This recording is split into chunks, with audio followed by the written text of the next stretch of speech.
Hello everyone and welcome back to Dreadline Stories. I know many of you use these videos to fall asleep, so before you drift off, I'd love it if you could leave a comment letting me know where you're listening from around the world. Also, don't forget to like and subscribe if you're enjoying this video.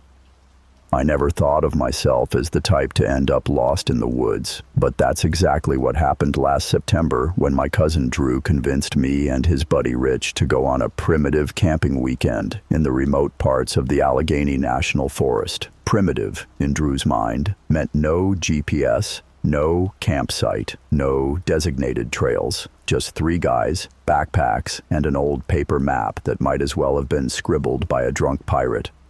I wasn't thrilled, but Drew had been going on about disconnecting from the noise of modern life for weeks.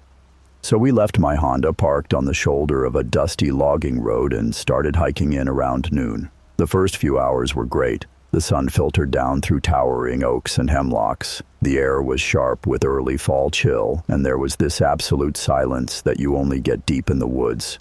But as afternoon slipped toward evening, things got weird. The map Drew had was clearly missing newer logging cuts, and pretty soon we were off track, pushing through undergrowth that left scratches all over my arms. Rich kept trying to lighten the mood, cracking jokes about Bigfoot sightings and hillbilly serial killers. I laughed, but the deeper we got, the less funny it felt. By the time we stopped to set up camp, we were in a part of the forest that felt untouched. The trees were old, their bark gnarled and split by time, moss hanging from the branches like gray beards. Drew kept saying how beautiful it was, but something in me couldn't relax.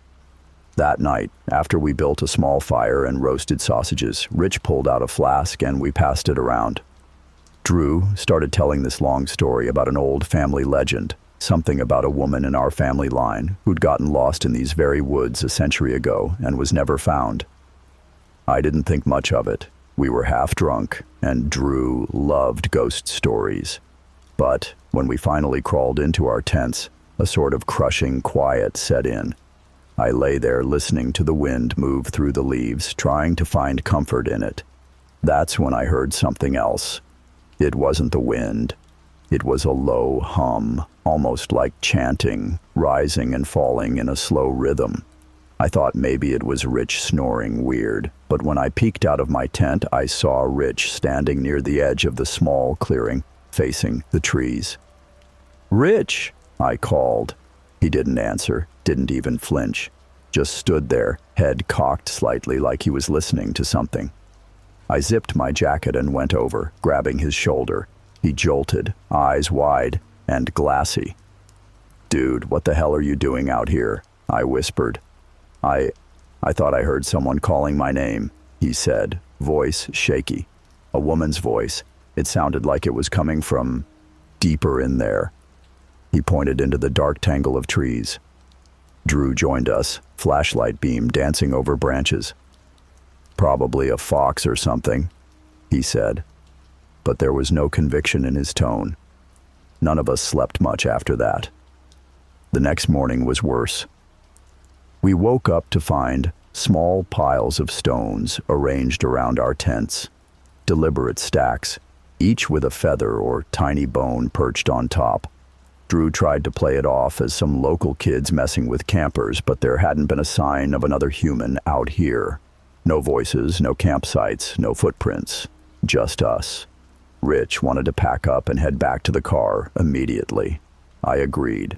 Drew was reluctant, saying we'd come all this way and it was just folklore nonsense. But even he couldn't deny the tight, wrong feeling in the air. As we were breaking camp, I found something tucked under the flap of my tent. It was a scrap of old cloth, hand-stitched with a symbol I didn't recognize, a sort of looping spiral inside a jagged square. It smelled sour, like damp earth and something rotting. I showed it to Drew. His face drained of color. That looks like the same mark my grandma had on that old family quilt," he whispered. "The one she said came from the woman who disappeared." That's when we heard it again. The chanting, louder this time, and close. The sound crawled through the trees, drifting on the cold morning air in low, uneven waves. It was definitely chanting. Not English, not anything I could recognize. Rich dropped his pack and spun in a slow circle, trying to spot where it was coming from. Then it just stopped. No fading out, no shuffling or rustling to hint at people moving away. It cut off like someone had flicked a switch. That silence was so complete it made my ears ring. "We need to go. Now," Rich said, his voice cracking on the last word. Drew still stood there clutching the scrap of cloth, looking pale and unfocused. We left the campsite in a rush, heading back the way we thought we'd come. But after an hour, it was clear we weren't on the same path. The trees started to change. They were denser, with black, twisting trunks that almost seemed to lean toward us. The underbrush clawed at our legs, tripping us up, snagging on our gear. That's when we found the first totem. It was hanging from a low branch, a bunch of sticks lashed together with what looked like sinew dangling over the trail. Feathers and tufts of fur were knotted into it, and something wet dripped from the bottom. Drew pushed past it with a muttered, "Don't look at it. Just keep moving." But 20 feet later, there was another, and another after that, each one more elaborate, some with little bundles of what I swear were teeth tied into them. Rich suddenly doubled over, hands on his knees. "I can't. It feels like the air's too thick," he gasped. I put my hand on his back, trying to steady him, but my own head felt strangely heavy, like my skull was filling up with wet sand. Drew kept glancing over his shoulder. "Something's following us," he whispered. I wanted to argue, but I could hear it too. A soft footstep here, a crack of a branch there, never close enough to see, but close enough. We kept going until the sun dipped low and everything turned gray and shadowed. Then we stumbled into a small clearing, and all three of us stopped dead. There was a circle of stones on the ground, maybe 10 feet across, with more of those symbols etched into the dirt inside it. At the very center stood a crude wooden figure, human-shaped but twisted, with bits of cloth and what might have been hair tied around it. The thing was fresh. The ground around it was churned up like someone had just been here, and leaning against one of the stones was another scrap of that same stitched cloth. Drew picked it up, turned it over, then dropped it like it burned. "It's got my name on it," he breathed. The thread was a dark, dried brown. Suddenly the chanting came again, right at the edge of the clearing this time. It circled us, voices overlapping, rising to an almost joyful crescendo. I couldn't understand a word, but the intent was clear. It wasn't a welcome, it was a calling. Rich started to sob, clutching his head. Drew grabbed my arm, eyes wide with panic. "Run," he said. And we did. We crashed through the brush, ignoring the scratches and the low-hanging branches that tore at our clothes. Behind us, the chanting faded, replaced by laughter. It was soft, almost playful, and somehow worse than the chanting. We didn't stop until we hit a shallow creek. The cold water shocked me back to my senses, and I realized Drew was bleeding from a deep gash on his arm. Rich was shaking so badly he could barely stand. Eventually, we stumbled onto an old hunter's trail that led us back toward the highway. When we finally saw my Honda, we practically collapsed. We didn't even bother changing out of our wet, muddy clothes before piling in and speeding off. No one talked on the drive back. We didn't even look at each other. Whatever we'd wandered into up there, it wasn't finished. A week later, Drew texted me a photo. His grandma's quilt, the old family one he'd mentioned, was shredded, the center burned to black ash, right over where that same strange symbol used to be stitched. I was never the camping type. Bugs, damp socks, sleeping on the cold ground, none of it appealed to me. But when my friend Marcus suggested we take a long weekend in the Washington backwoods, I somehow let him talk me into it. He claimed it was the best time of year. Early November, crisp air, all the tourists gone, and miles of deep green forest practically to ourselves. There were 5 of us who went up. Marcus, his girlfriend Lena, my co-worker Sean, Sean's younger sister Becca, and me. We packed Marcus's battered old Jeep with coolers and sleeping bags and drove 4 hours out of Seattle until cell service dropped and the highway narrowed to a potholed two-lane that felt more like a driveway into nowhere. Our campsite sat near the base of a low mountain, tucked in by towering cedars that blotted out half the sky. We spent the first day hiking modest trails, setting up our tents, building a laughably unstable fire pit. By dusk, we were laughing, grilling sausages on sticks, passing around a cheap bottle of bourbon. Honestly, it was one of the best evenings I'd had in ages. The air smelled of pine smoke and wet earth, and for the first time in months, my shoulders didn't feel like they were up by my ears. But sometime after midnight, I woke to a sound. It was subtle at first, a faint crunching like footsteps on the damp forest floor. I lay there in my sleeping bag, trying to convince myself it was just a raccoon nosing around for leftovers. Then I heard it again, closer, deliberate, not skittering or curious, but measured, heavy. I unzipped my tent as quietly as I could and poked my head out. The fire had burned down to glowing embers, casting a weak halo of light. I could see Marcus and Lena curled together in their own tent, zipped tight. Becca and Sean's tent was farther off, almost swallowed by the dark. That's when I noticed it. Just beyond the last dying glow of the firelight, between two massive cedars, stood a shape. Human height. Broad shoulders. At first, I thought it was Marcus messing around, but then it shifted ever so slightly, and I caught a glimpse of pale skin where the moonlight cut through the trees. Whoever it was, they were shirtless, in 30-degree weather, watching us. A branch snapped underfoot, and the figure flinched. Then, faster than seemed possible, it turned and disappeared into the woods. I must have stood there a full minute, every nerve lit up, before finally ducking back inside my tent and zipping it up to my chin. Sleep was out of the question. At sunrise, I told Marcus what I'd seen. He laughed it off, said it was probably some hunter camping illegally or a drunk hiker who got lost. Becca looked uneasy, though, and suggested we pack up early. But Marcus and Sean wanted to stay. "You're gonna let some naked weirdo ruin our weekend?" Marcus joked. By evening, I tried to shake it. We made another fire, cooked cheap chili, cracked beers. But the woods felt different. The birds had gone silent, and the air seemed denser somehow, pressing in on our little clearing. When it was time to turn in, I offered to share my tent with Becca. She refused, stubborn about proving she wasn't spooked, and headed to her own spot near Sean's. I lay there for what felt like hours, eyes wide open, every creak of trees or distant snap of twigs making my pulse spike. Then I heard a whisper. It was faint, almost carried by the wind, but unmistakable. A voice. Low. Male. Murmuring something that didn't sound quite like English.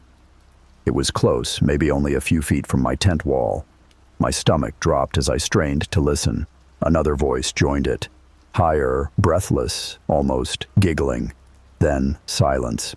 A moment later, something brushed against the side of my tent. Not a hand exactly, more like a palm dragging across the fabric, slow and deliberate. That's when Becca screamed. I was out of my tent, before my brain fully caught up, stumbling through the cold dirt and pine needles with nothing but my phone's flashlight. Becca's scream still echoed through the clearing, slicing the silence apart. By the time I reached her tent, Marcus and Sean were already there, fumbling with the zipper. Inside, Becca was curled up against the far wall of nylon, sobbing so hard her whole body shook. "What happened?" I asked, my voice cracking. Becca didn't answer right away, just kept rocking. Sean crouched down, trying to pry her hands from her face. Finally, between shallow breaths, she choked out, "There was someone, their face, right at the mesh, smiling at me. Their teeth were wrong." Marcus shone his lantern around the trees, shouting, "Hey, whoever's out there, this isn't funny." His voice bounced around the dark like it was mocking him. No answer, no snapping twigs, no retreating footsteps, just oppressive quiet. We all decided there was no way we were spending another night out here. Marcus and I helped Becca out of the tent, and we started throwing gear into bags haphazardly. Lena stayed glued to Becca's side, trying to calm her. Every time I glanced at the edge of the trees, I half expected to see a face peeking out. When we finally loaded up Marcus's Jeep, the relief was almost physical. Tires crunching over gravel was the best sound I'd ever heard. But that relief didn't last long. About 15 minutes down the forest road, Sean muttered, "You guys see that?" Marcus slowed. Up ahead, right in the middle of the narrow dirt track, was a pile of rocks.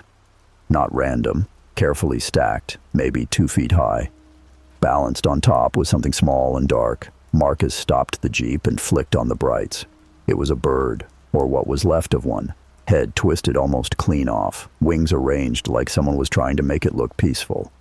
There was red smeared on the rocks, some of it still wet. "That wasn't there when we came in," Marcus whispered. Sean got out, kicked the pile over with his boot, and shouted into the trees, "Real funny assholes." His breath fogged out in front of him, the only thing moving in the dead still air. We didn't see anyone, didn't hear anyone. But the sense of being watched was so thick it felt like hands on our shoulders. As we piled back in, Lena started quietly crying.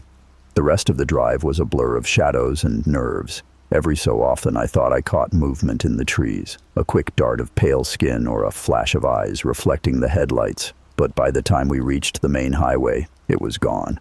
We dropped Becca and Sean at their place first. Becca didn't say a word getting out, just gripped my hand so hard it hurt before she went inside. Marcus drove me home last. As I was getting out, he finally spoke up, voice raw. "You know how you said last night you saw someone by the trees?" "Yeah." "I didn't want to freak anyone out, but when I woke up this morning, there were footprints outside your tent. Bare feet. Big. Like, way bigger than mine. They went all around it."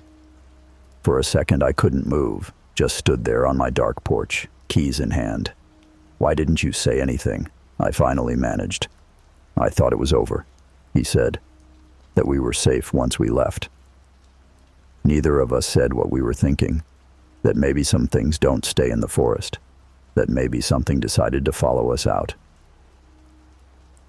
I've always loved photographing wildlife. It started as a way to clear my head during college, wandering local trails with a cheap Canon, snapping pictures of birds, foxes, even the occasional deer.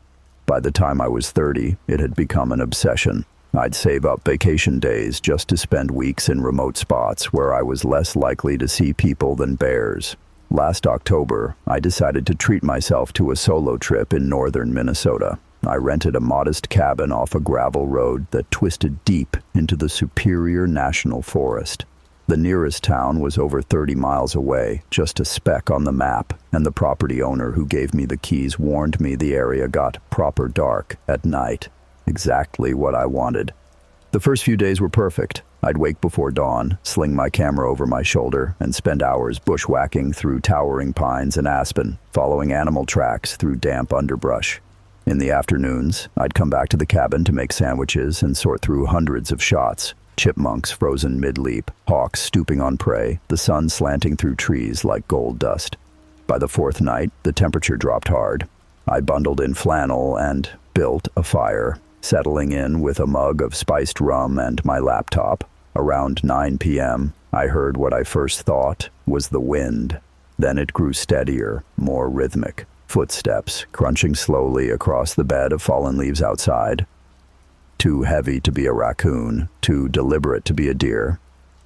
I stood near the window, peeking through the sheer curtain, breath fogging the cold glass. At first, I didn't see anything. Then a figure stepped between the trees. Tall, draped in something that looked like an old army jacket. He stopped, turned his head as if sniffing the air, then moved on, disappearing behind a cluster of spruce. I told myself it was a hunter. Perfectly reasonable in this part of Minnesota. Still, I double-checked the door locks and pushed a heavy chair under the knob, just in case. That night, I barely slept, every little groan of the cabin board snapping me awake. Morning didn't make me feel much better. When I stepped outside with my coffee, I found footprints in the frost-crusted ground, unmistakably human, leading up from the woods right to my porch steps. They didn't go anywhere else. Just stopped. Like whoever it was stood there for a long while, staring at my door before turning back into the trees. I spent the rest of the day closer to the cabin, only venturing out with a walking stick and keeping my camera ready, more for self-defense than pictures. I didn't see anyone else. No cars, no voices, not even distant chainsaws. Just that suffocating silence only deep forest can bring. By dusk, I was more on edge than ever. I locked up tight, drew all the curtains, and sat by the fireplace trying to read. Every so often, I'd think I heard something outside, a soft scrape, a faint crunch. I kept telling myself it was animals. The place was full of them. Then, just after midnight, my phone buzzed. I nearly jumped out of my skin. The screen said unknown number, and for some reason that terrified me more than if it had been anyone I knew. I didn't answer, just let it ring until it went silent. About 2 minutes later, my phone lit up with a message. "Nice pictures. Love the fox at sunrise. Thought you might stay longer." My mouth went dry. I scrolled up to make sure I hadn't somehow missed an earlier conversation. There was nothing. Whoever it was had been watching me, watching what I photographed. That meant they were close enough to see me lift the camera, close enough to hear the shutter click. I rushed to turn off all the lights, plunging the cabin into darkness. My heart thudded so hard, I felt it in my throat. I crept to the window and pulled back the curtain just an inch.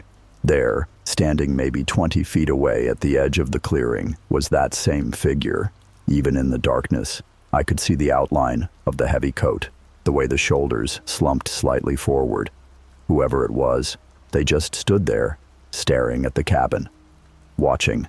Then they lifted one arm, not to wave, but to point directly at me.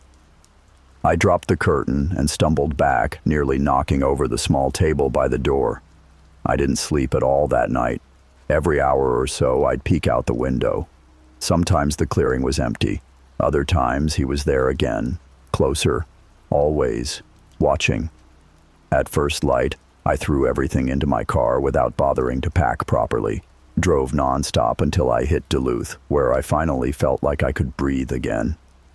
Even after returning home, I kept checking my phone for strange messages, scanning my driveway every morning before stepping out.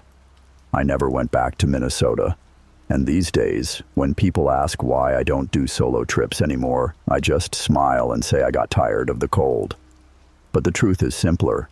It's because somewhere in those endless forests, there's someone who still knows exactly what my footsteps sound like and how to find me. I've always believed that the best therapy was solitude, surrounded by nature. That's probably why when my life fell apart last spring, a rough breakup and getting laid off in the same month, I packed up my old Subaru and drove out to Maine. I'd found this tiny cabin for rent on a private patch of forest land near the Kennebec River. No cell reception, no Wi-Fi, just me and a pile of paperbacks I'd meant to read for years. It wasn't exactly roughing it. The cabin had running water from a well and a little wood stove that smelled like pine tar. My plan was simple. Spend a couple weeks hiking during the day, cooking simple meals at night, then falling asleep with the windows open to the sounds of crickets and rustling leaves. The first few days were exactly what I needed. I hiked a new trail every morning, sometimes for hours, losing myself among towering birch and spruce. The forest floor was soft with moss, and every so often I'd spot deer prints near tiny brooks. I'd come back to the cabin sweaty and happy, make something lazy like ramen, then pass out under a thin quilt. But on my fourth evening, things started to change. I'd just finished dinner and stepped outside with a mug of peppermint tea to watch the last light slip behind the trees. That's when I noticed something odd. On the edge of the clearing, maybe 50 feet from my porch, was a small pile of rocks. At first I thought it might have always been there, but as I stared longer, I realized it was arranged deliberately, stacked 3 stones high, like a crude marker. I tried to brush it off. Maybe the property owner's kid was playing out here. Or maybe it was leftover from whoever stayed last. Still, it bothered me enough that before I went to bed, I grabbed a flashlight and walked over. The rocks weren't random. They were stacked in perfect balance, each one flat and smooth, as if selected.